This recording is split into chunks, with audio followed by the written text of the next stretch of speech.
happy to introduce the topic. This morning we will talk about the bedding industry and its positioning towards the European Ecodesign Directive with a three focus on digital product passport, comfort and circular model business. Abbiamo degli ospiti d'eccezione, in realtà già li abbiamo incontrati ieri e sono felice di presentarvi appunto gli speaker della prima parte, poi ci sarà una seconda parte, una tavola rotonda con anche le aziende che interverranno e ci aggiorneranno sugli stessi temi. I'm happy to introduce you the speakers and with us this morning Rick Holwett, co-founder di Triple Hair, Rania Zopke, Marketing e Sustainability Manager a Kinos, e Martin Cloti, amministratore delegato di Glarnish Textile e presidente di Matratzen Alliance, CEO of Glarnish Textile and president of Matratzen Alliance. I invite on stage Rick Holwett, is the first speech. Thank you, Rick. Thank you so much. And now we are with you. You can speak in, yes? Okay. Buongiorno a tutti. Good morning, everybody. I'm Rick from Triple R. Probably you will not know us, but we are rather pioneering in the world of digital product passports, which is an integral part of the European ESPR legislation. Maybe just as a short introduction, Ecodesign, part of ESPR in Europe, where are we now? We have been talking quite some time about it. I think the first idea started already early 2020 and 2022. Finally, where are we now? It has been adopted, voted in the European Parliament. It was almost 80% voted pro, so that's very, very good. It has been approved by the 27 member states. But in fact, it was 26 versus 1. There was one member state that did not agree. I leave it to you to guess which member state. There's a member state that usually opposes to everything now. But anyway, so it's a fact. The regulation is there.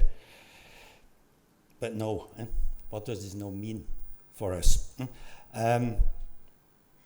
Very high level, the ESPR, it's focusing on two things. The first thing is eco-design of your products. And what do they mean with eco-design? It's threefold. It's limiting the climate impact of the products you bring on the market in Europe during, let's say, the whole supply chain and production phase. It's trying to extend the life cycle of a product by providing repair instructions, refurbishing, maintenance, all these kind of things. And it's trying to create bigger value at end of life of your products to get them recycled into new products. That's basically what eco-design means. And the whole eco-design is supported by the digital product passport, which is, let's say, nothing more than a kind of information vehicle that provides all the information for all the actors in the value chain from birth of a product until the end of life. And in fact, we should talk about end of cycle, because it's not anymore end of life. It's end of life of the first usage cycle, and then it should be reused or reworked to be used again. It's a law. It's a European law, and in fact, it's a framework agreement, meaning the details for every product group still have to be worked on and have to be translated. They call it delegated acts. For sure, the textiles and more special the apparel world is the first one that will have to be compliant. Mattresses is considered as a high priority group, furniture as well. Why are these high priority groups? It's because the eco impact of the product itself we put on the market, and also the options to improve. How easy is it to do better? And from this perspective, mattresses and furniture are included in the priority list, and it will become clear in the coming months about the real timing for defining the final regulation on these product groups, and also how much time how much time will you get to become compliant to that. If you are in manufacturing and there is a new law coming, you need to be compliant with something new. I have never seen someone that's very enthusiastic. You say another burden, another administrative talk, another cost. That's our first reaction. And yes, to be clear, complying to it, providing a digital product passport will have a cost. That's clear. Every service has a cost. Also something new. We are talking about something digital. They say it's a digital service. In the traditional world, and especially in the manufacturing world, we are used very much at costs that are related to producing the good. It's either variable cost or fixed cost, overhead cost, whatever, but we are used very much in, let's say, calculating this and including this in our BOM, our bill of material, and translating it into a cost and sales price. Now we say it's a digital product passport, and you need to keep it live as long as the product is live. So that means the digital service needs to be run until the product is end of life. That means you will have a cost as long as the product is live. So that also means we go from a one-time cost to recurring cost. And the adverse effect can be that you think, okay, I need to bring products on the market that last longer, but that also means the cost for my digital product passport will be higher. Whereas it should serve to have better products. That's what it is. Will this be high cost? Will this be low cost? We don't know yet. No, various people are working on it. We'll see where we get. Anyway, there will be a cost, but we are quite convinced that it also creates opportunities. And that's a bit what I want to explain now. Very high level, give you some inspiration on what's the opportunities that come out of the digital product passport, and it also shows a bit why you should start now already. Although the final delegated act for mattresses, for furniture, is not yet defined, it will take still a couple of years before they are defined. But I give you some inspiration why you should start now thinking about it, start now working on it, and taking already the benefits. There's mainly three reasons or three categories why you should start now already working on digital product passports and on eco-design. It's about protecting your current business. It creates opportunities in digitizing your business and gives options to explore new businesses. Let's go through them one by one. Protecting your business. Reputation.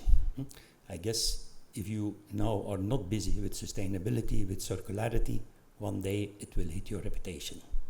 So the more advanced you are, even without framework, standards, whatever effort you do to be more sustainable, to become circular to some degree, it should help to keep your reputation or get a better reputation compared to competition.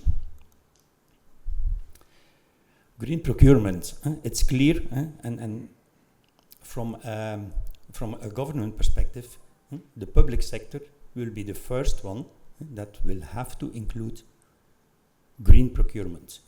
Even without the law already enforced, they will need to include that as a criterion in their offers.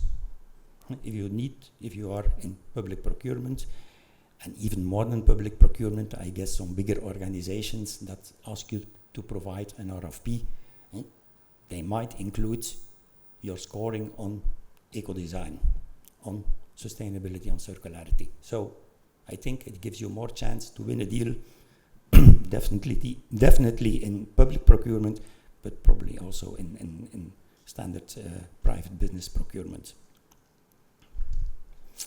Access to financing, it's also something that Europe is striving for, is meaning, the banks, whomever that provides loans, credits, whatever, they need to make it linked to sustainability. I'm not saying that you will not get any money anymore if you're not green, but could be you get better conditions, better rates if you are green. And if it's not better rates, maybe then get easier and quicker financing. In the end, you have to redesign your products or you will out of business. And I guess all of you that are in manufacturing, you know how long it takes to design a product and get it into production. I guess you all can agree that redesigning a product takes at least as long, because it's for most of us unknown, new materials, new processing, whatever. So it takes time. Start now, and if you're a front runner, you will probably take the advantage of it. Access to recycled content, that's also a clear goal. We should limit the use of raw materials, critical raw materials, other raw materials. That means by definition, you will need to include recycled content in your product. That also means in redesigning your product, you need to ensure that there will be recyclable content. If you now start with it, maybe you already can secure your volumes of recycled content for the future. Recycling capacity or recycling techniques, they are evolving. So it's becoming better and better to have high value recycling. But we are there a bit in the situation with the chicken and the egg. The techniques are evolving, but the capacity is not expanding. The capacity is not expanding because there is no feedstock for this recycling. But manufacturers do not design their products yet to have feedstock because there is no capacity yet for recycling. So somewhere we need to break that barrier, and if you are involved in that, you can secure your stocks of recycled content. I can give you an example in the world of the PET bottles.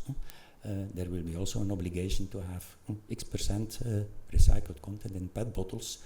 The big companies like Coca-Cola and other ones, to not name them, they already have contracts with recycling companies about future output.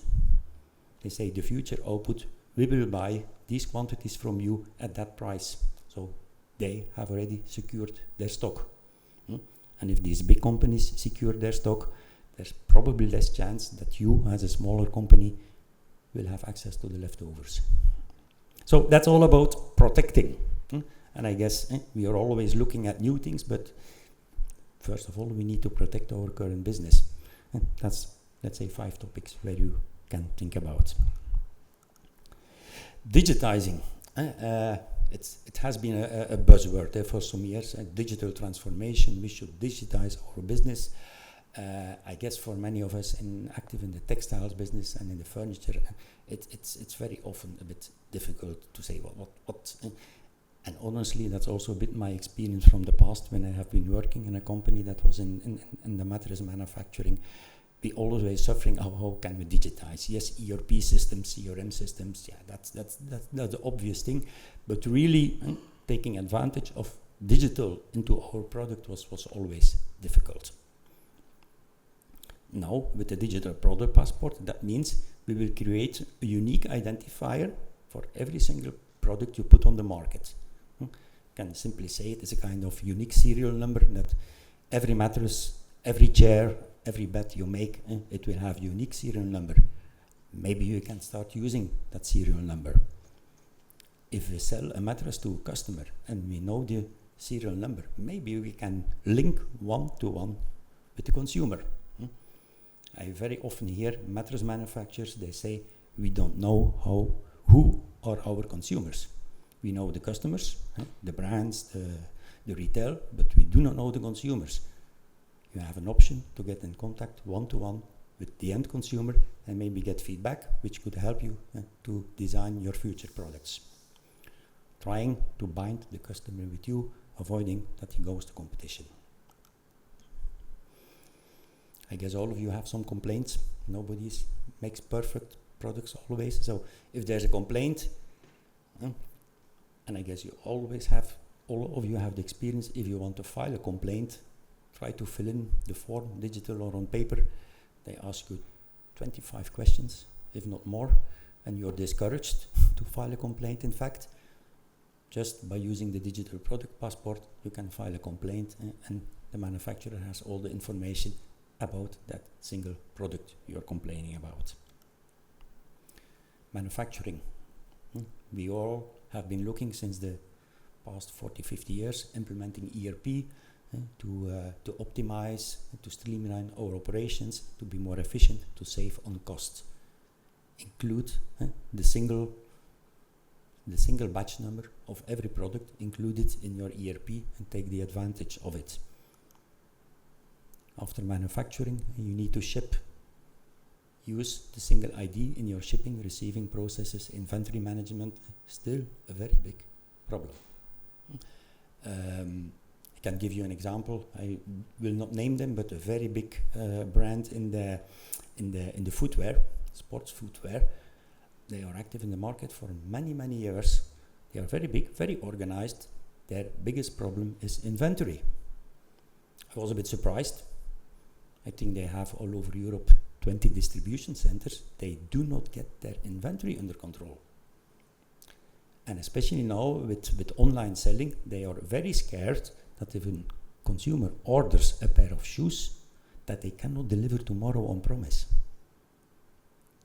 What does this mean? On average, they produce 8% more than they think they will sell. 8%.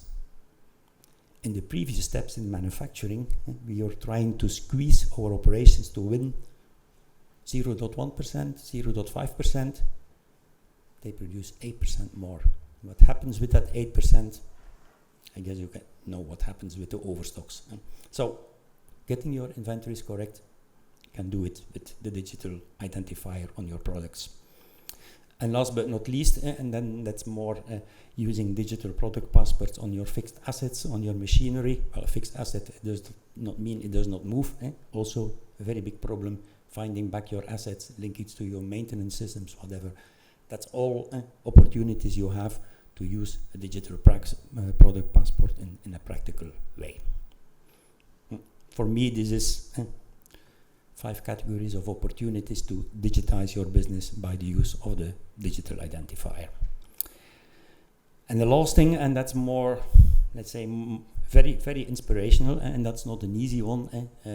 If you read the books, they always say, new business models. And yes, are there opportunities for business models? For sure. Is it easy? No. It will take time. We should start thinking about it. And that's also a reason, starting now with it, playing with it step by step, starting with a pilot and step by step scaling up.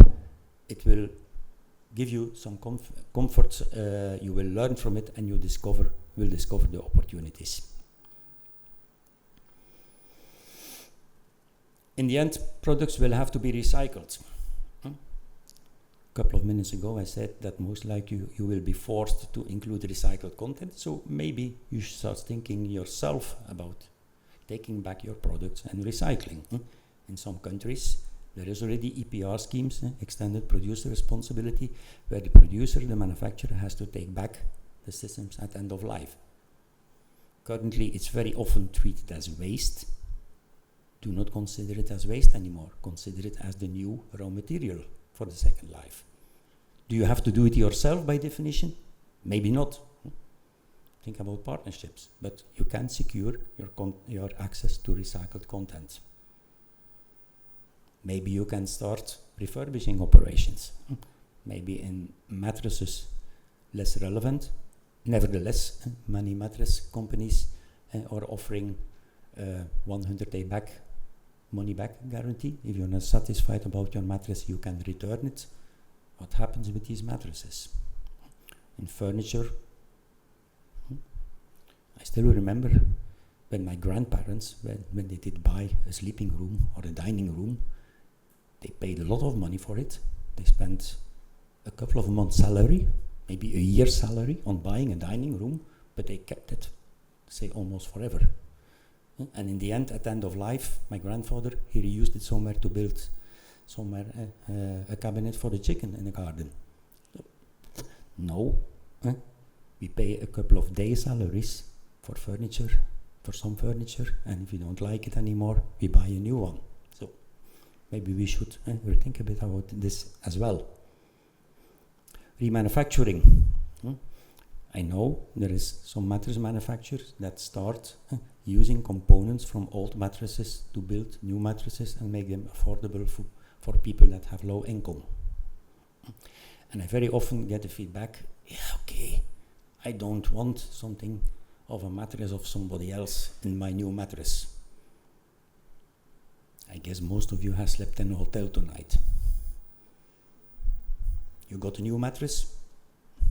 So, that's options there as well. Can be a way by using this digital link with consumers, with retailers, just to bind them. It's like a magnet, attract them and keep them with you.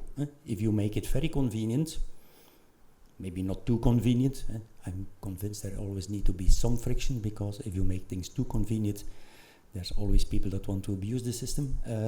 That's also things we should prevent. But there is options to attract your customers and keep them with you. And last but not least, we could think about new models. We are used in selling mattresses, we are used selling furniture. Maybe you could lease it. Maybe not directly applicable in the consumer market, but in the B2B market, in the hospitality market. People start thinking about, we pay a fee for a product for some time, and after the time we know that the product will be taken back, it will be reused again, it will be recycled, whatever. That's things that are that people are working on. As already said, do you have to do this all yourself? No. And I think that's the main thing about circular economy. Circular economy only works if you work together. Build partnerships. Build smart partnerships where everybody gets its piece of the cake, but we need to do it together. And I want to conclude with just giving a practical example. In general, it means new business models rather than designing, producing, selling a product.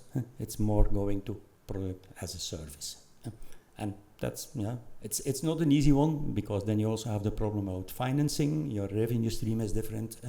But start thinking about it. And a very practical example, I just named them, Mater. It's an Austrian company. They are active in the world of hospitality in the luxury hotel sector, and they provide, first of all, mattresses that are circular or at least sustainable. So end of life, the mattress can be fully recycled. So they offer this to the hotel chain, and they also offer the possibility to have it in a leasing contract for 4 or 5 years. And usually hotels, they refresh their whole mattress landscape at once. So they will take them back at end of life. The hotel just pays a monthly, yearly, whatever fee for using the mattress. And say, okay, it's luxury hotels. Consumers pay a lot of money for a hotel room, and they say, oh, I had good sleep. I really had good sleep. What's the mattress I have slept on? They just make the link by just displaying in the room a QR code that links to the mattress, it links to the hotel brand. They can offer a discount if you buy such a mattress. So that's a clear example of how you can use the digital product passport, and you can even make the link between the B2B and the B2C world. That's it from my side. If there's any questions, shoot now or later. I'm still around here. That's my contact details if you want to get in touch. Thank you.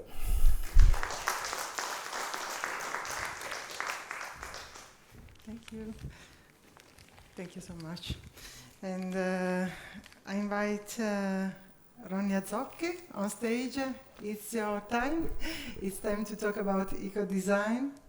That is a good design, about comfort and about sustainability. Thank you so much. Thank you.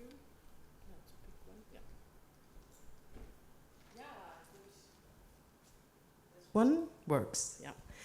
Good morning, everybody. Buongiorno, now from my side. I'm coming from a big producer of sofas, upholstery and bedding products. It's called Aquinos. And I would like to give you a little bit the view of our journey in eco-design. When I first came in touch with the problem of end-of-life mattresses, I was kind of overwhelmed, because we talk about 2 Cheops pyramids of mattresses every year in Europe. I think if you are in touch with this, and especially also according to EBIA, you will know that these 30 million mattresses mostly are landing still in landfill, which was also quite overwhelming for me those days. 40% are thermically incinerated, especially I'm coming from Germany, in the German country, you could say at least they are used for the heating. But actually, according to experts, 85% of it could be recycled if we dismantle it in the right way. So of course, as a young person, I thought myself, then let's do it. And we came into discussions in our product team. I was those days product manager for mattresses.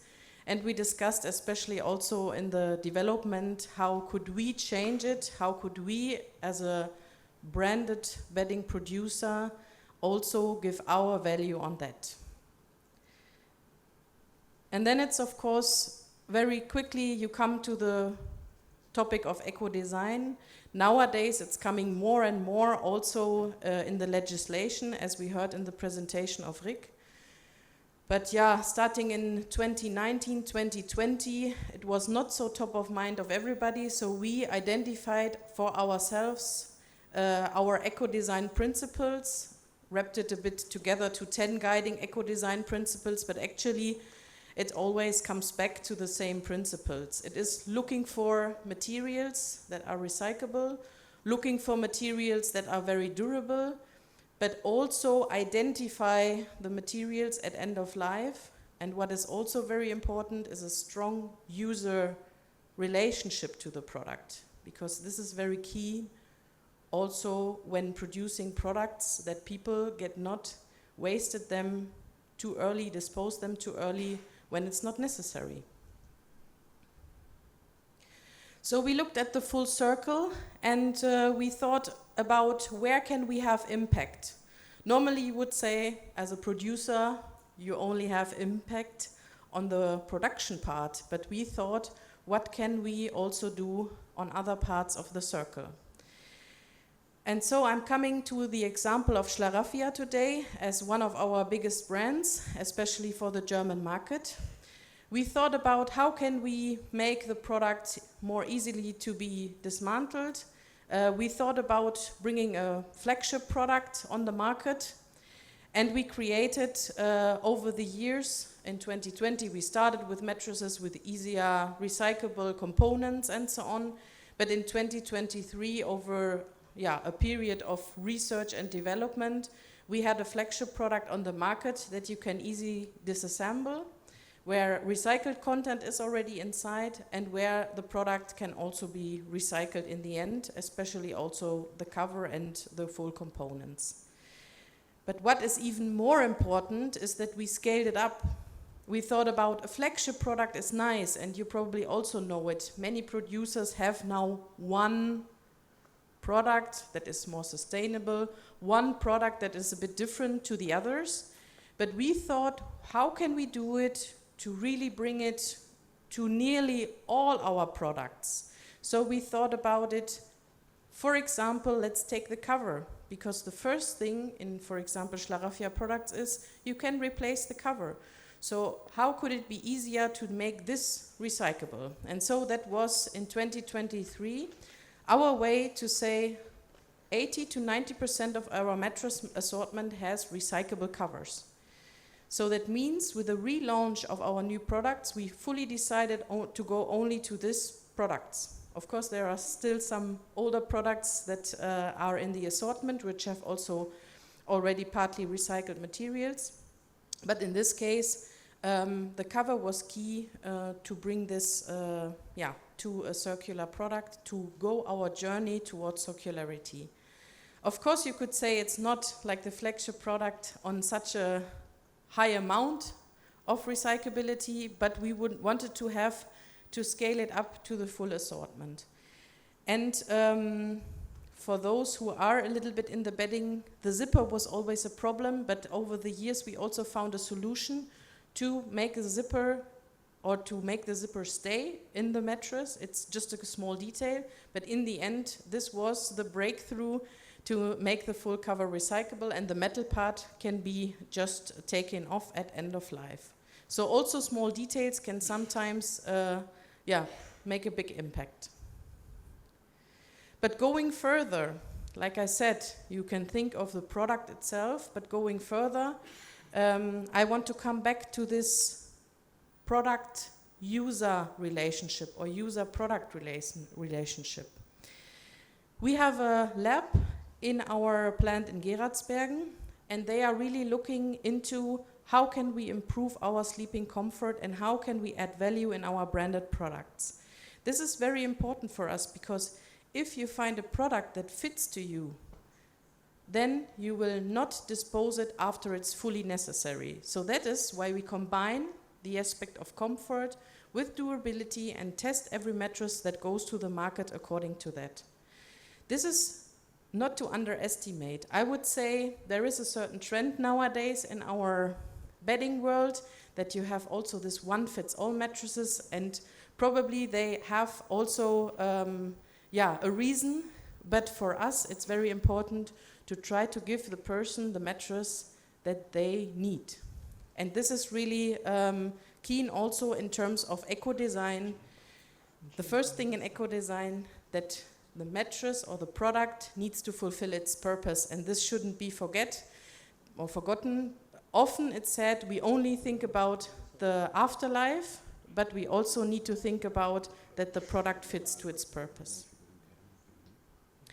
A third thing, and this is also bringing me back to Rick, who was also just here on the floor.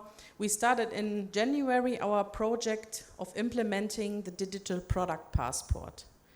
Like I said in the beginning, on the one hand, you can think about eco-design, you can think about how to make your product easier to be disassembled, easier to be recycled. You can think about the material, but in the end, it goes back to a recycler, and the dismantling process is very, very laborative, very, very expensive nowadays, because they don't know what's in the product. In the exchange with also foamers and also recyclers, we heard that products were recycled and afterwards they could not be certified by Oecotex or, for example, TÜV, because of the fact that there were hazardous components in. They didn't know this because it was in the first product that was recycled, and this of course should be avoided. At the beginning of the recycling process, it is very much needed that the recycler knows how to dismantle the product and how to recycle the components. And this is why we were not only looking at the legal, requirements. We were thinking for ourselves, if we want to go to eco-design as a producer, we need to have this product identification to create value out of it and to go into the direction of circularity. This implementation takes place now in our plant, so we go plant by plant and implement there the equipment that is needed. You can see here, it is a QR code combined with an RFID chip. The idea is to sew in this label that you can see on the screen. The inside will have the RFID code and the QR code, and the outside will have the QR code, so that the consumer can engage the database with the QR code. But if it was cut during the lifetime because somebody says it's not that nice to have that on the mattress, we still have the inside with the RFID chip. And this RFID can be read out at the recycling point, but of course, this is also the way how we load the information to the product. The interesting idea is you have to imagine there is just a code and then it is combined to a database. The good thing is that we can still change the database because currently the EU legislation is not that far that they can say this is how the digital product passport should look like. So we still have to adapt. But for us it was important to start already and to implement now piece by piece in our brands, also not fully completely the full assortment. It is really a step-by-step approach because the collecting of data is one of the biggest challenges in there. But our idea is to have in the brands end of this year the first mattresses leaving the company, and as the database is set up, I think it's quite, or I hope it's then also quite easy to tag every mattress and to fulfill then also all the data requirements. Like I said, we are having this partnership with RRR, and we are going over the database of ATMA by every denizen, who is then also part of this triangle partnership, I would say. For us, it was very important to start this already, to show on the one side a pioneer position towards our customers, but also to inspire likewise other producers to come with us, to go the same. And of course, to also show through our brands the importance of it to a customer and to engage the customer to also buy and consume products that are equipped and that fulfill the requirements that are needed to go to a circularity. And due to that, I can only say we can all only do it together, but this is why we would like to go one step after another, but together with all the complete society. Thank you very much.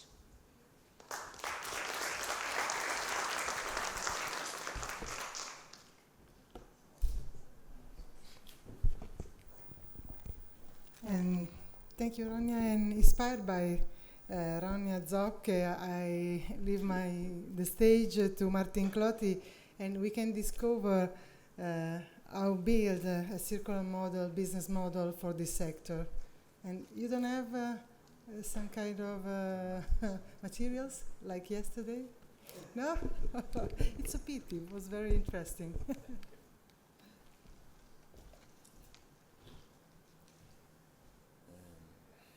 I take one of those.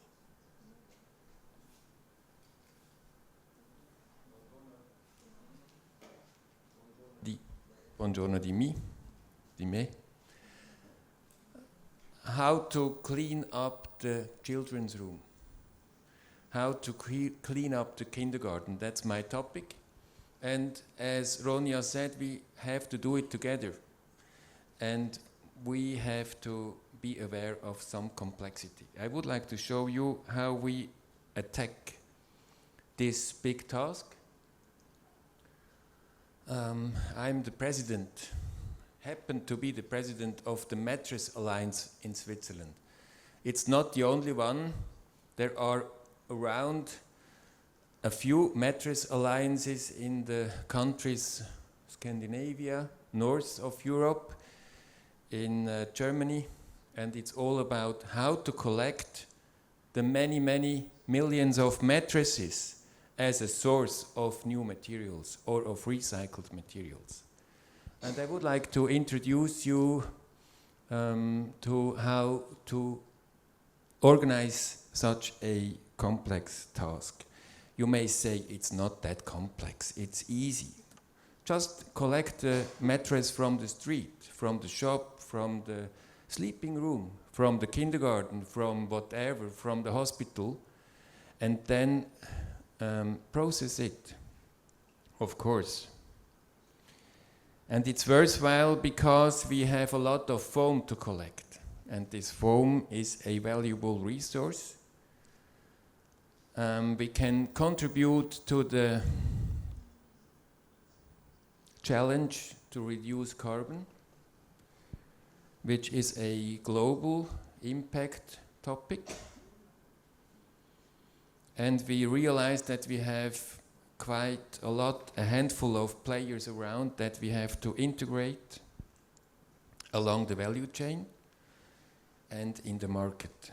There are customers, as you had, there are traders, and everybody has its fears and its interest, and that makes it, in the end, quite complex. And since the mattress is a bulky item, it's even heavy work and it needs heavy infrastructure. So a trivial task becomes quite a huge job. This is a lead, a very complex millfoil. So it's the material, the mattress as such is already complex, and it has a lot of valuable material in it that can be used. It's from silk to wool to latex to steel to bagging to textile, a variety of materials that we would like to collect and get back into production of new materials. And Ronja and Rick told us about 40 million of mattresses. If you have it in front of you and it has a smell, a particular smell, and it looks not very nice, and it looks high, not that high as the Cheops pyramid, but high enough to get an impression, oh, this is quite heavy. And we have the partners on site which take the task, do the job in dismantling. Retour Matras in the Netherlands is one of these players, and once you go through their production, you see how the people suffer. No, they don't suffer, but they know it's a bony job. In the evening they are tired, they are exhausted. It's not the one sitting at the office table in front of the computer. It's the contemporary, it's the other side of the value chain, it's hard stuff. And beyond this hard taking apart, we have an elegant solution where we would like to collect the polyol from the foam. One of the substantial components to produce the foam is polyol, and repolyol has been installed as a plant, pyrolysis plant, to collect this foam component back. It's an oil, it's a chemical, and it's being done at Retour Matras with IKEA together, and I'm quite happy to know that it is around, but it's small scale yet. It's a pioneering plant, and it proves that it works, and what we need is scale it up. And by scaling it up, we are confronted with the requirement to scale it up. We need the material, we need the source to process it. So first do your job of collecting all these 40 million mattresses, and then we shall be a good and rich and tough industry. Again, we are talking about cycles. This is another cycle, you know it already. And to attack and satisfy this cycle and to invite every contributor to bring his contribution, that's what we did as Alliance. That's the reason why we formed Alliance. Alliance means let's go in line with each other. Let's do it together. Ronja said so, the community.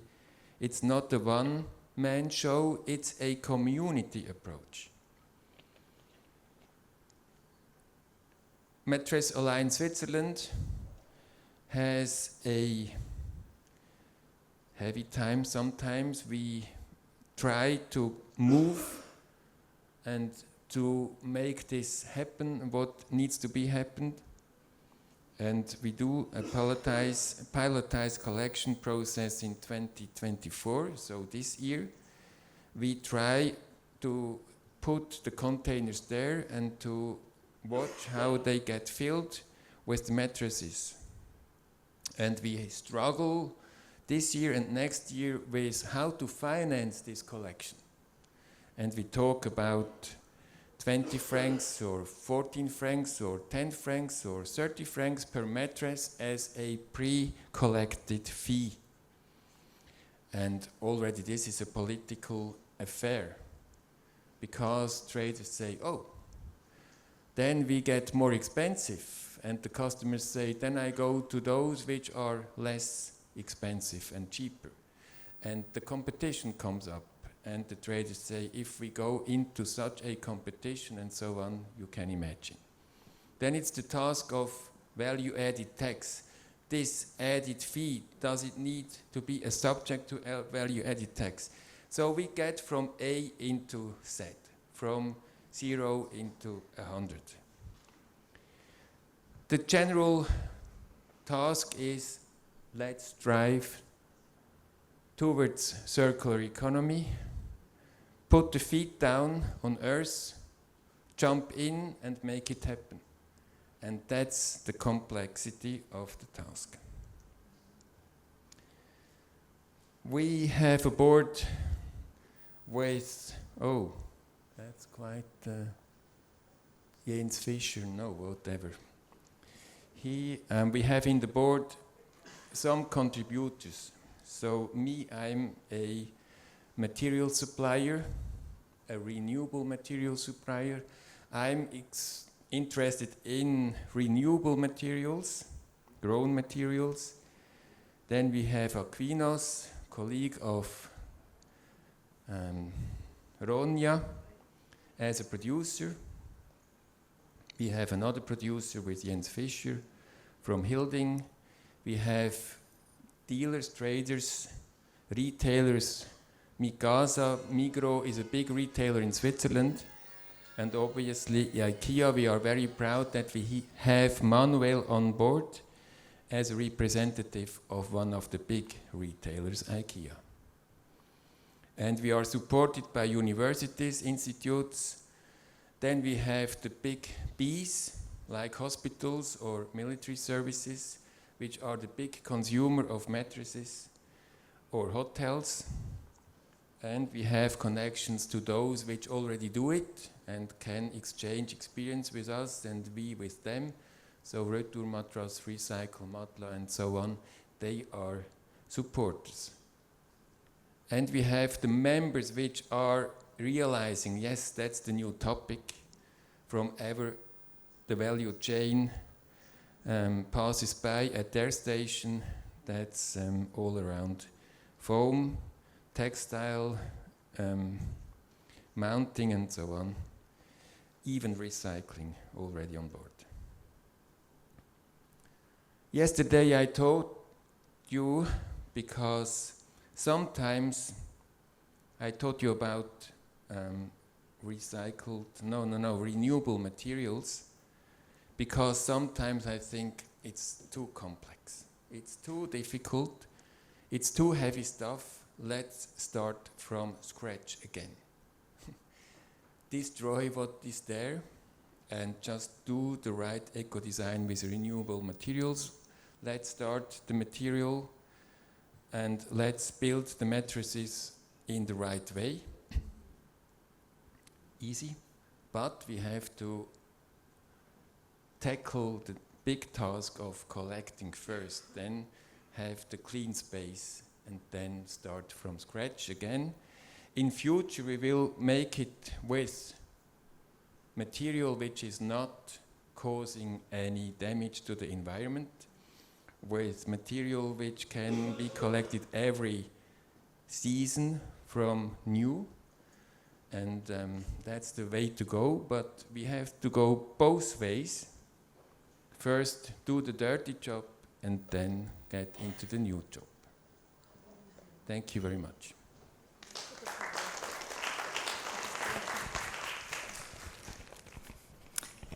Thank you,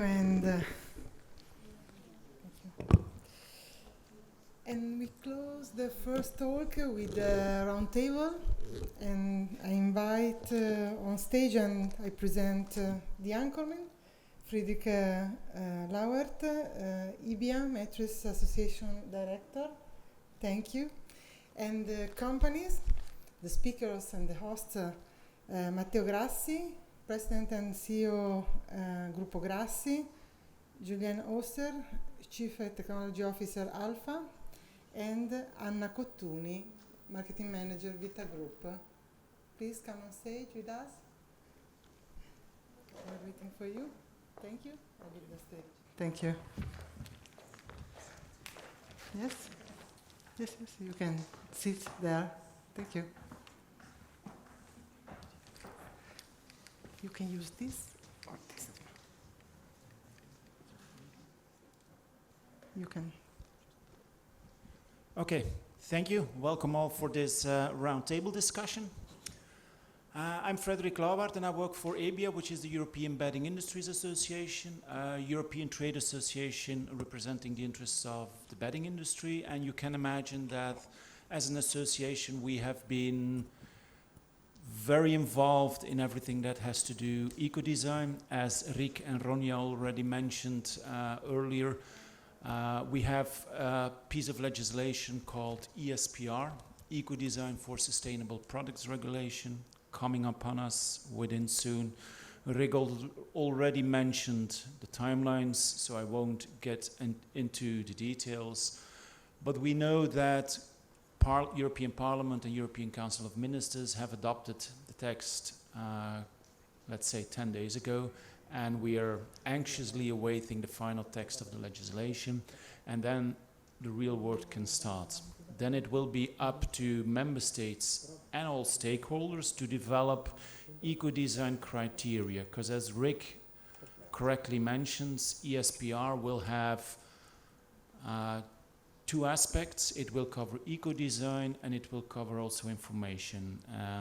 Rick and Ronja already mentioned the information part, so we would like to have this discussion especially on eco-design. I'm very pleased to have a wide variety of companies here around the table. We have machinery producers, we have suppliers, we even have a company that is both a supplier and a mattress manufacturer. So I think this panel is very well pleased for having a good discussion. But it's a round table, there is an audience, so if there are any questions from you, please don't be shy. You will have questions, they're most probably very similar to the ones of your neighbors, so please don't be shy. We're not that many, so please shout out if you have any question or if you want to intervene, if you disagree with one of the statements that we make.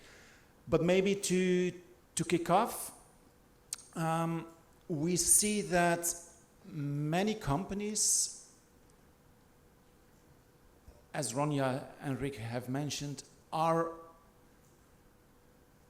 going into the direction of circularity, sustainability, but sometimes at high pace, sometimes at a lower pace. But the first question to kick off the discussion is, what needs to be done to accelerate this process? We will know that legislation is coming, but what needs to be done in the industry to accelerate the process of circular mattresses?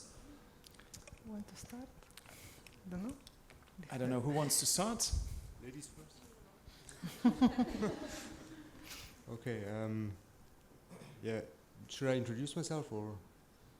Yeah. So my name is Julia Häuser. I'm the CTO at Alpha in Switzerland.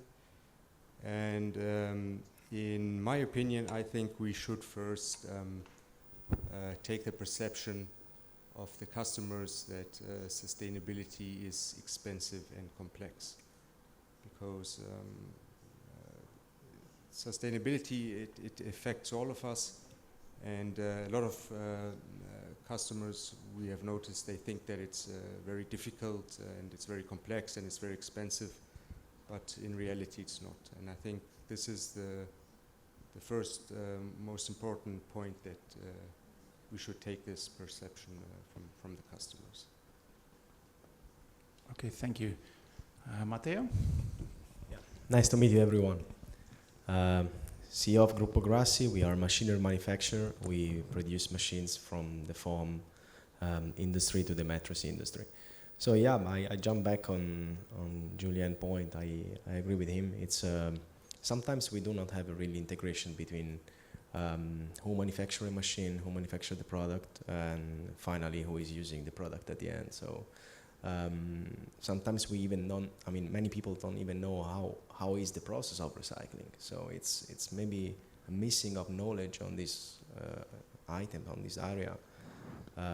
So I really think in the majority of the case, we should first be more skilled on this subject, knowing more how is the process of recycling, from where to where we have to go, and which phase of the recycling we have to include in every area of the business. Looking on our side, we already start producing equipment for recycling, but at the end we should look who is really ready to go for the recycling. So yeah, I just point out that, and yeah, I leave the word to Anna. Okay, thank you. Hi everybody, I am Anna and I am sales back office of Vita Italy. So for this talking, I prefer to speak in Italy, and it's a problem? Okay.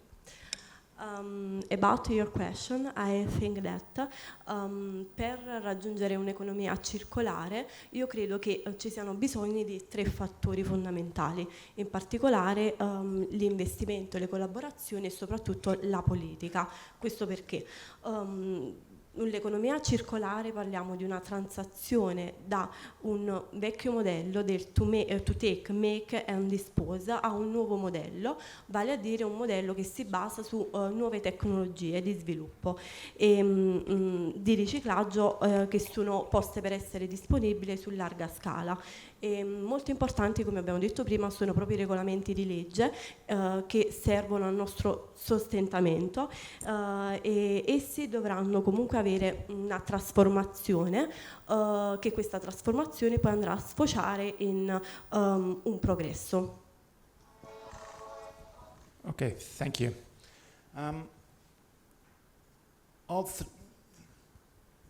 Okay, thank you. Many of you mentioned that collaboration between the different stakeholders is very important. That was also mentioned by both Rick, Ronja, but also our Swiss colleague mentioned that cooperation is quite important. How do you see that happening? We need to work together in a coordinated way, but still we are not in the beginning, but still lots of companies are starting to think about it. But how can we accelerate this? How can we improve that? How can we make sure that companies who are competing on the market really work together to obtain the circularity, or at least the sustainability? Yeah, so a lot of demand comes from our customers, for example. And as an adhesive producer, we work very close with the machine manufacturers and also with the foam manufacturers. I think this is the most important thing, that we should make groups where we work together, and also I think it would be very good if we bring in the customers as well to discuss these issues. Yeah. Okay, thank you. Any comments from Matteo and Anna? Anna, you go first. Okay. Vita lavora comunque a stretto contatto con fornitori, con clienti e anche delle collaborazioni a livello mondiale. Ecco che quindi noi andiamo a portare la nostra esperienza in questi ambiti in tutto il mondo e soprattutto sarebbe bello avere ulteriori progetti, ulteriori eventi proprio per parlare riguardo della sostenibilità e a far fronte di questi problemi, per cercare comunque di capire quali sono le sfide e i raggiungimenti degli obiettivi per trovare, diciamo, delle soluzioni comunque a beneficio di tutti. Yeah, go ahead saying, I think this kind of talk are the right choice for the few events we have every year in our textile and machinery in our industry, let's say. It's a good moment to meet suppliers, customers, adhesive, as Juliana was introducing on the equipment side. I think that's really the point where we can discuss, because sometimes when you visit a customer, it's not very easy to approach between a few stakeholders. So I think that's really the right moment in this kind of talk where we should take some correct conclusion about that. Okay, thank you. Yes, please.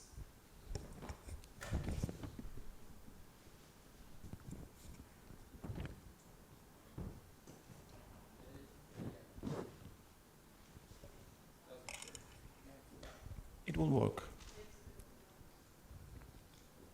May I join in? May I join in? I think we need a big player to play the engine in front of the train, to take the role of the big engine, and that's a global group, a global player, which is represented all over the planet, because it's a global, as you say, Anna, it's a global task that we have to tackle and that we have to fulfill.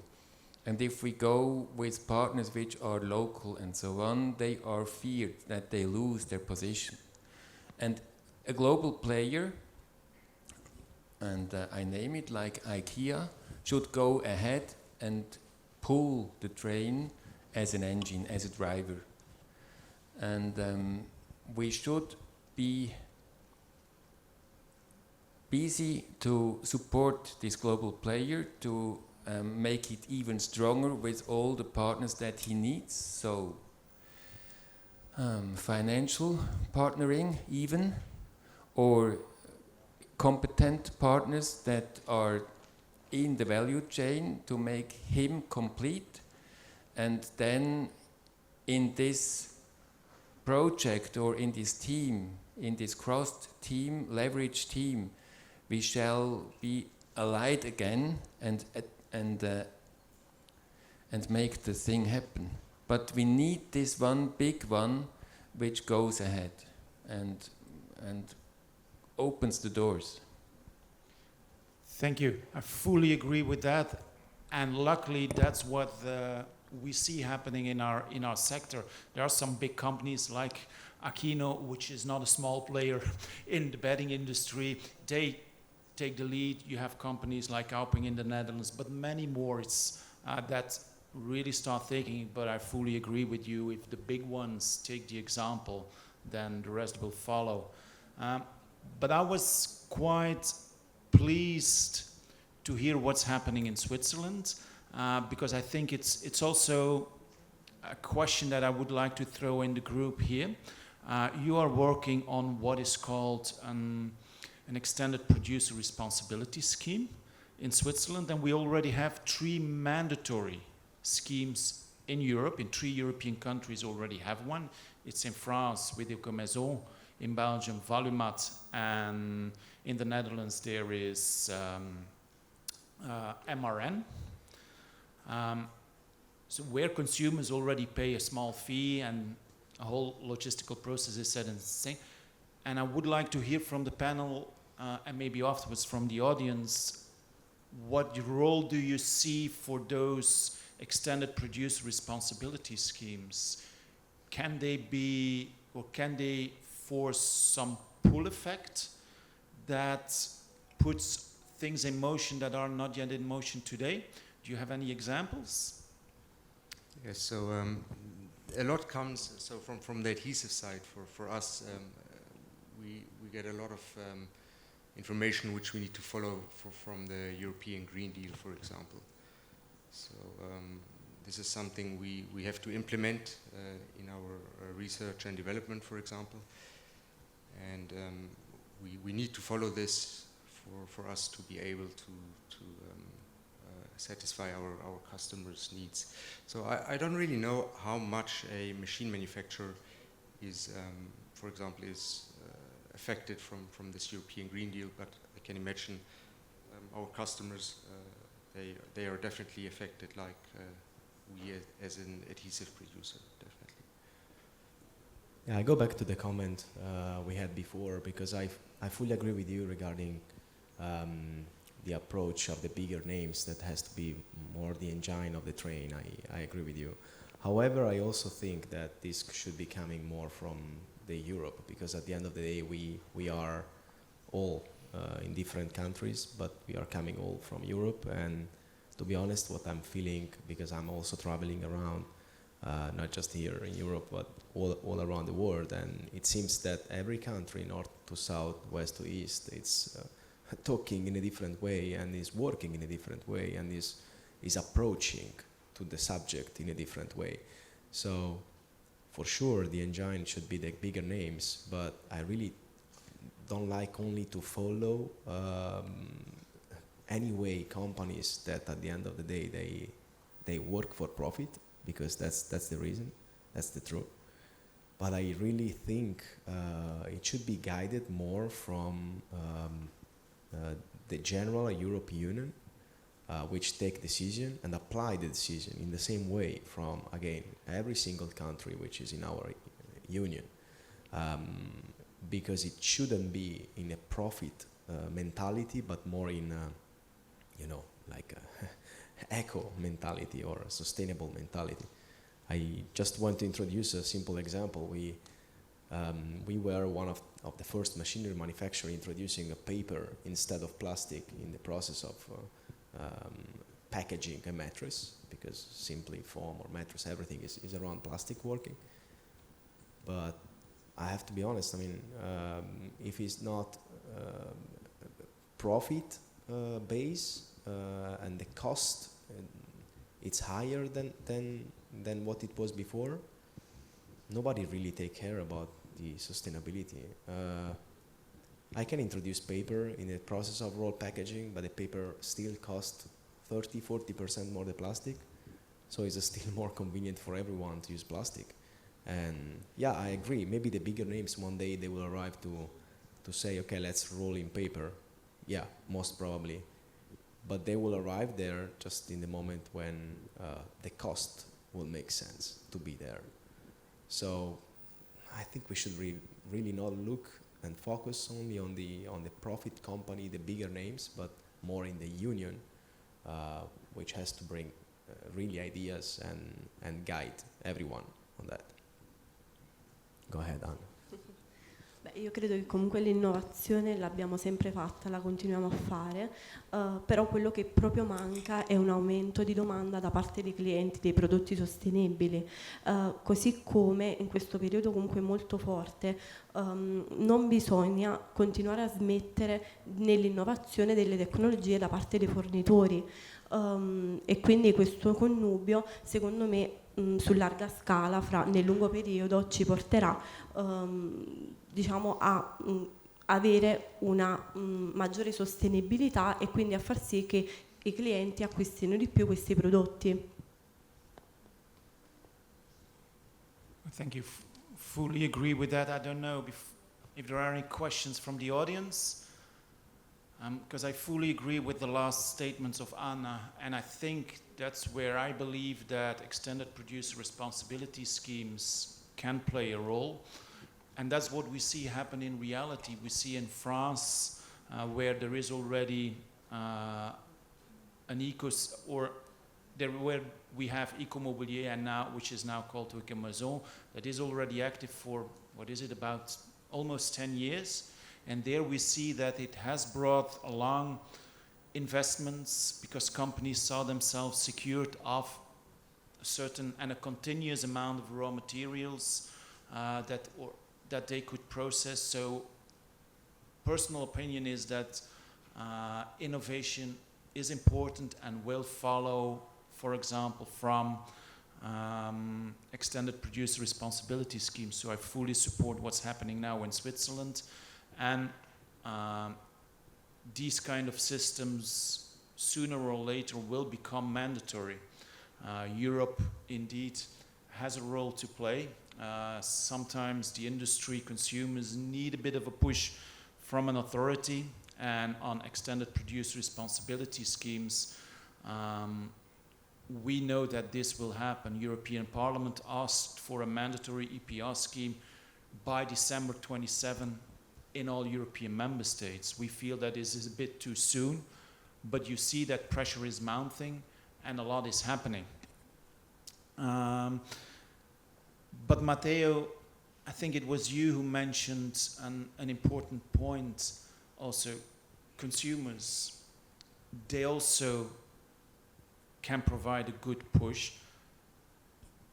How do you see that evolving? Because for the time being, there is still the mentality that eco-design products, sustainable products, circular products are more expensive.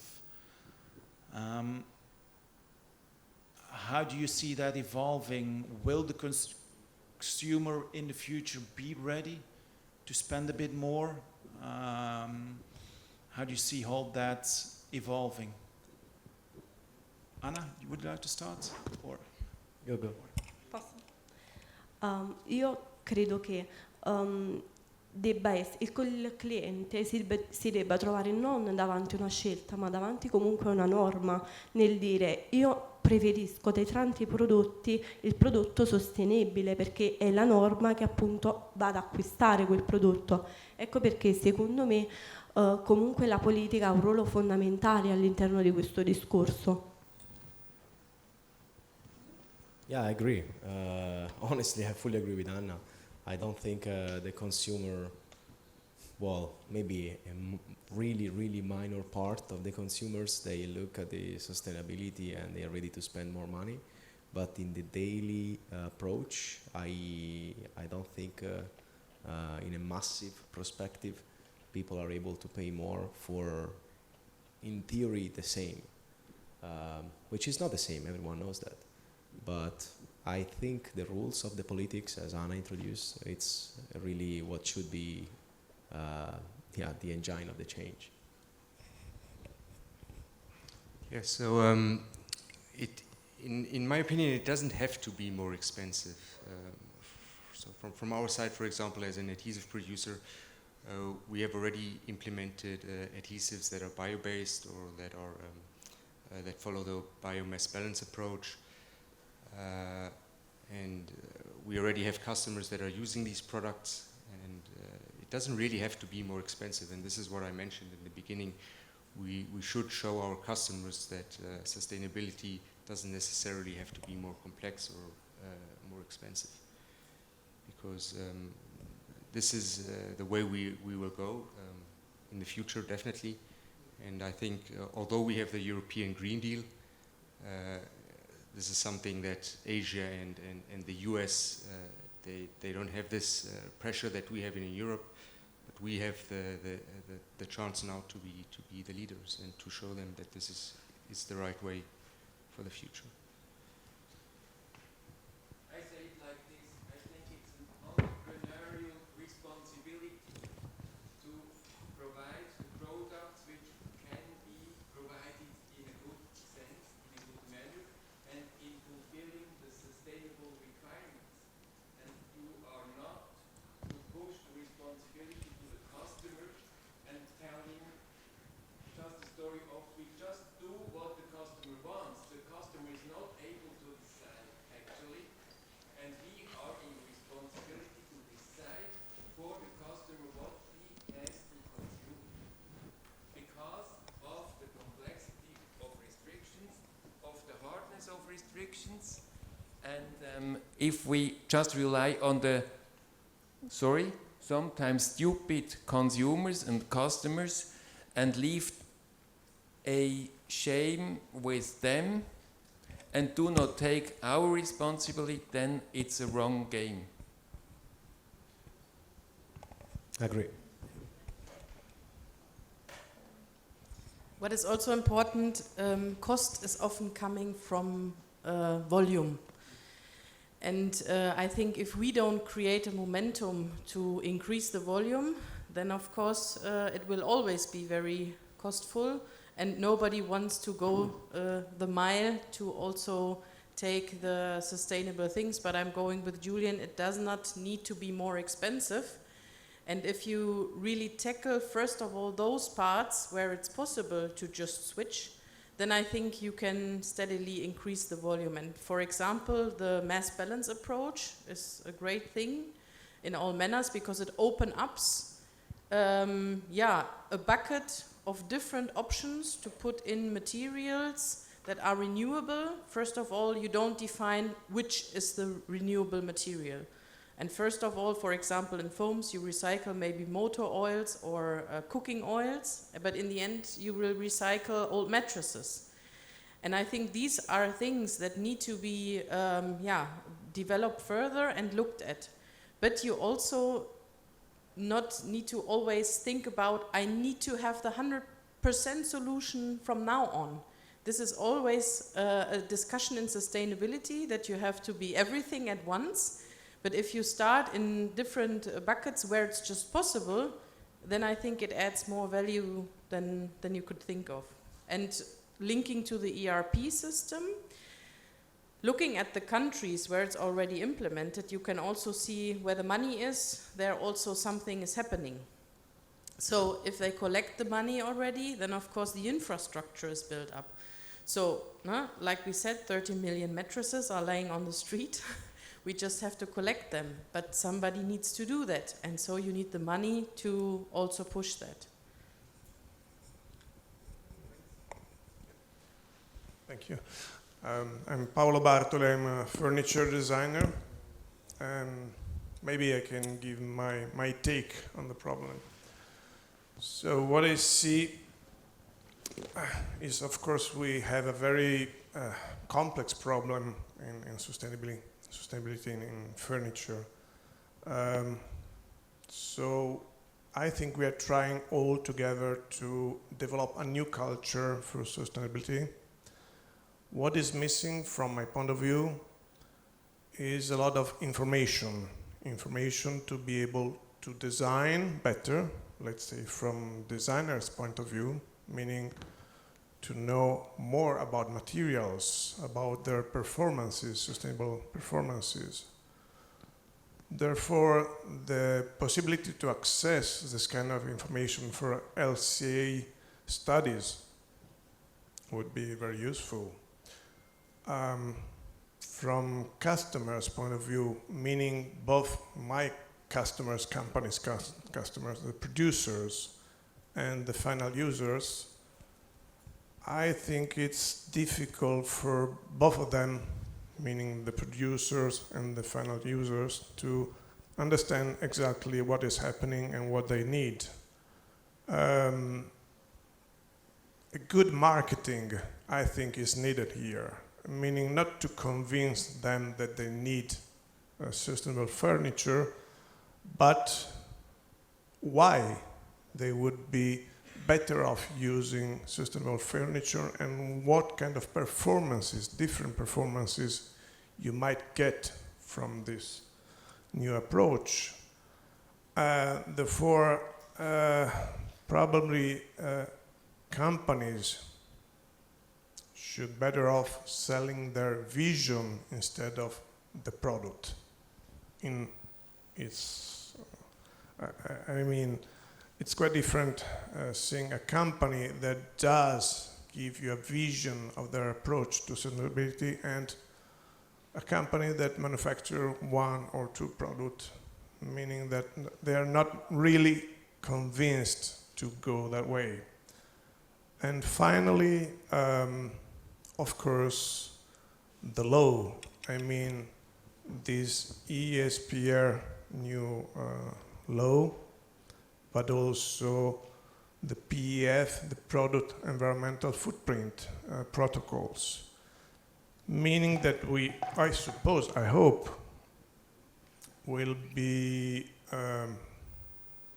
it will be more easy to compare products for final customers, to design and develop LCA studies that do have meaning to, well, I mean, we'll have a common understanding of the all the problems. So it's true that my customers, they tell me that their final customers don't ask for furniture, for sustainable furniture. Probably because they don't understand it. So, well, that's my take. Thank you. Any more questions from the audience? Because what I hear here today is that not only the industry and the whole all stakeholders within the industry need to work together, but also authorities have their role to play, consumers have a role to play. But if we come back to where we are today, we know that ESPR is coming. ESPR and eco-design criteria will be developed over the next 3 to 4 years. And we can imagine that by the end of 2029, early 2030, eco-design criteria for mattresses and furniture will be mandatory across Europe, both for production here in Europe, but also for the products that are imported in the European market. So this is interesting times, and over the next couple of years, industry, the different stakeholders within the industry, but also authorities really need to sit together in a room and talk, what do we see, how do we use LCAs, what are the boundaries, how do we calculate, which methodology, PEFs, environmental product declarations, and so on and so on.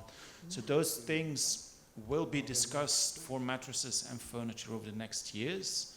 And this is interesting times, but also I would encourage all of you to become very active in it, because it's now that the criteria will be developed and that European Commission will set those rules for all of the member states. I don't know, I think we have time for one final conclusion of our panel. Maybe Julian, you first? Yes, so this is true. The eco-design for products, in this case mattresses, will definitely come. This has been defined by the big players in Europe. So this is for sure. And I can just give one example from our side. There is a big player who is one of our customers, and they said, they want to separate the different foam layers of their mattress at the life end of the mattress, so that they can recycle the different polyurethane foams. So their task, or they gave us, they told us, okay, please give us an adhesive where, for example, after 10 years you're able to debond the different foam layers of the mattress. And this is something we've been working on now for the last 2 or 3 years. And the customer is testing this already now. So we think, or we know this will definitely be the way in the future. Okay, thank you. Matteo?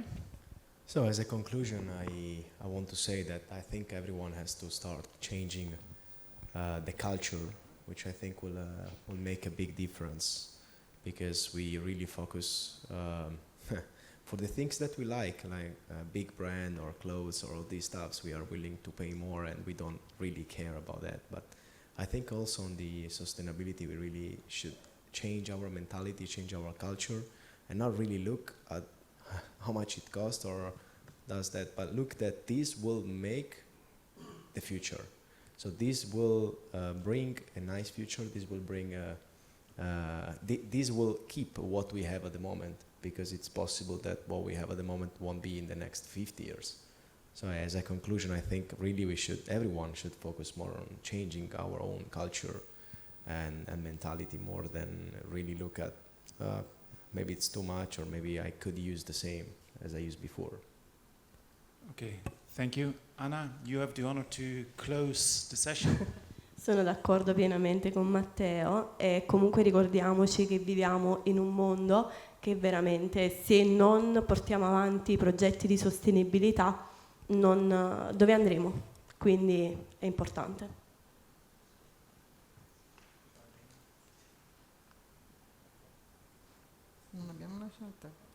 Thank you. Thank you to all panelists, and also thank you for the active Thank cooperation you. of you. Thank you.